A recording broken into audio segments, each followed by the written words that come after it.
आगे बढ़ेंगे और खबर शामिल करेंगे पिशावर से। ज़हीर अली शाह की रिपोर्ट के मुताबिक जहां पर मेहर सुल्ताना एडवोकेट ने मीडिया से गुफ्तगू की, पाकिस्तान तहरीक इंसाफ खैबर पख्तूनख्वा में आज़ाद सहाफ़त से खौफज़दा हैं। मेहर सुल्ताना एडवोकेट ज़मशुदा अजला में बहुत से सहाफ़ी धमकियों की वजह से इलाका छोड़ने पर मजबूर हैं।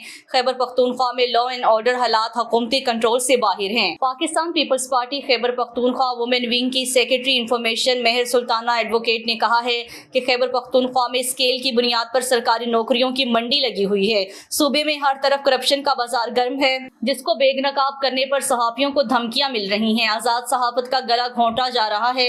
जमशुदा अजला में बहुत से सहाफ़ी धमकियों की वजह से इलाका छोड़ने पर मजबूर हैं। खैबर पख्तूनख्वा से लॉ एंड ऑर्डर हालात हुकूमती कंट्रोल से बाहर हैं, जिसके जिम्मेदार सूबे की हुक्मरान जमात और सूबे के वज़ीर आला अली अमीन गंडापुर हैं। उन्होंने मजीद कहा है कि पाकिस्तान तहरीक इंसाफ खैबर पख्तूनख्वा में आज़ाद सहाफ़त से खौफज़दा हैं।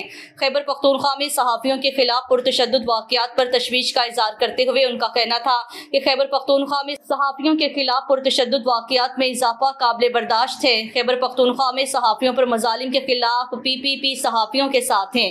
पीपल्स पार्टी आज़ाद सहाफ़त पर यकीन रखती है, सहाफ़त को दबाने की इजाज़त नहीं देंगे। खैबर पख्तूनख्वा में सहाफ़ियों के तहफ़्फ़ुज़ और आज़ादी के लिए इदारे और पार्लिमान किरदार अदा करें।